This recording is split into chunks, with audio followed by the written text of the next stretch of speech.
If the Earth were truly a globe, the Arctic and Antarctic polar regions and areas of comparable latitude north and south of the equator should share similar conditions and characteristics such as comparable temperatures, seasonal changes, length of daylight, plant and animal life. In reality, however, the Arctic and Antarctic regions and areas of comparable latitude north and south of the equator differ greatly in many ways. Thomas Winship says, "If the Earth be the globe of popular belief, the same amount of heat and cold, summer and winter, should be experienced at the same latitudes north and south of the equator.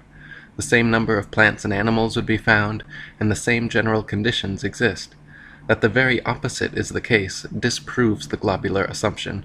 The great contrasts between places at the same latitudes north and south of the equator is a strong argument against the received doctrine of the rotundity of the Earth."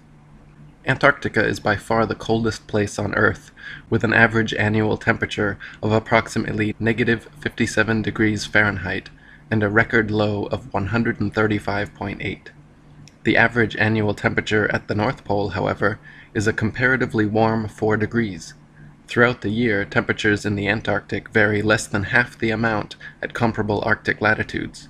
The northern Arctic region enjoys moderately warm summers and manageable winters, whereas the southern Antarctic region never even warms enough to melt the perpetual snow and ice.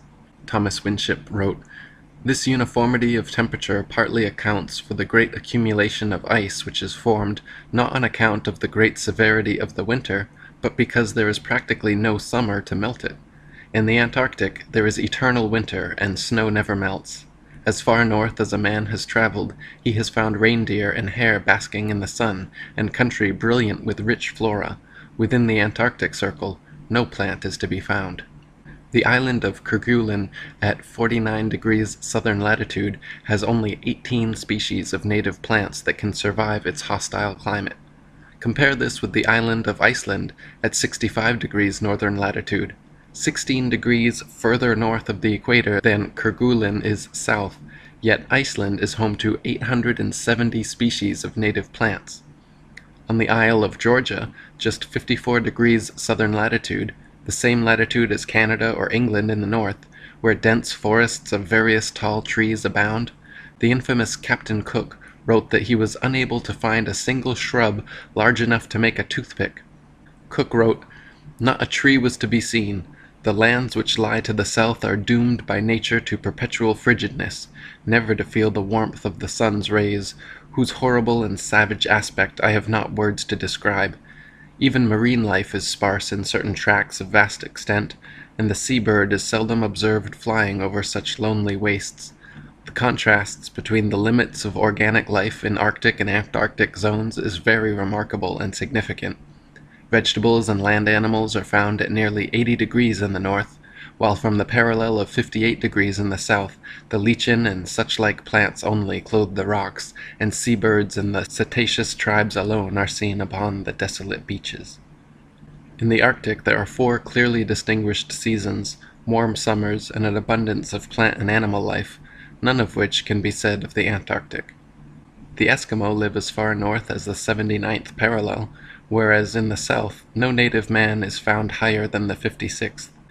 Admiral Ferdinand von Wrangel, the 19th century Russian Arctic explorer, wrote how in the north countless herds of reindeer, elks, black bears, foxes, sable, and gray squirrels fill the upland forests. Stone foxes and wolves roam over the low ground. Enormous flights of swans, geese, and ducks arrive in spring, and seek deserts where they may molt and build their nests in safety. Eagles, gulls, and owls pursue their prey along the sea coast. Ptarmigan run in troops among the bushes. Little snipes are busy among the brooks and in the morasses. The social crows seek the neighborhood of man's habitations, and when the sun shines in spring, one may sometimes even hear the cheerful note of the finch, and in autumn that of the thrush. W.N.R. Chambers, in Arctic Explorations, wrote, "Beyond the 70th degree of southern latitude, not a tree meets the eye. Wearied with the white waste of snow, forests, woods, even shrubs have disappeared, and given place to a few lichens and creeping woody plants, which scantily clothe the indurated soil. Still, in the farthest north, nature claims her birthright of beauty, and in the brief and rapid summer she brings forth numerous flowers and grasses to bloom for a few days, to be again blasted by the swiftly recurring winter. The rapid fervor of an Arctic summer had already, June 1st, converted the snowy waste into luxuriant pasture ground, rich in flowers and grass, with almost the same lively appearance as that of an English meadow. In New Zealand, situated at 42 degrees southern latitude, on the winter solstice the sun rises at 4:31 a.m. and sets at 7:29 p.m., making the longest day of the year 14 hours and 58 minutes. On the summer solstice, the New Zealand sun rises at 7:29 a.m.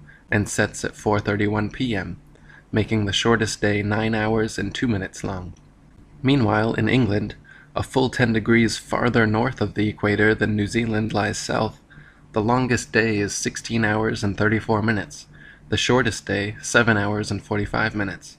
Therefore, the longest day in New Zealand is 1 hour and 36 minutes shorter than the longest day in England, and the shortest day in New Zealand is 1 hour and 17 minutes longer than the shortest day in England.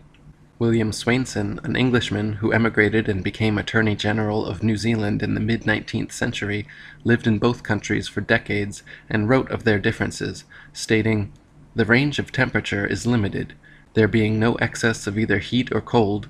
Compared with the climate of England, the summer of New Zealand is but very little warmer, though considerably longer. Even in summer, people here have no notion of going without fires in the evening. But then, though the days are very warm and sunny, the nights are always cold. For 7 months last summer we had not one day that the sun did not shine as brilliantly as it does in England in the finest day in June, and though it has more power here, the heat is not nearly so oppressive. But then there is not the twilight which you get in England. Here it is light till about 8 o'clock, then in a few minutes it becomes too dark to see anything, and the change comes over in almost no time. The seasons are the reverse of those in England. Spring commences in September, summer in December, autumn in April, and winter in June. The days are an hour shorter at each end of the day in summer, and an hour longer in the winter than in England." In the flat earth model of the cosmos, these Arctic and Antarctic phenomena are easily accounted for and exactly what would be expected. If the sun circles over and around the earth every 24 hours, steadily traveling from tropic to tropic every 6 months, it follows that the northern, central region would annually receive far more heat and sunlight than the southern circumferential region. Since the sun must sweep over the larger southern region in the same 24 hours it has to pass over the smaller northern region, its passage must necessarily be proportionally faster as well. This is why the Antarctic morning dawn and evening twilight are very abrupt, whereas in extreme north, twilight continues for hours after sunset, and many midsummer nights the sun does not set at all. Dr. Samuel Rowbotham said, "If the sun is fixed and the earth revolves underneath it, the same phenomena would exist at the same distance on each side of the equator. But such is not the case. What can operate to cause the twilight in New Zealand to be so much more sudden, or the nights so much colder than in England? The southern hemisphere cannot revolve more rapidly than the northern.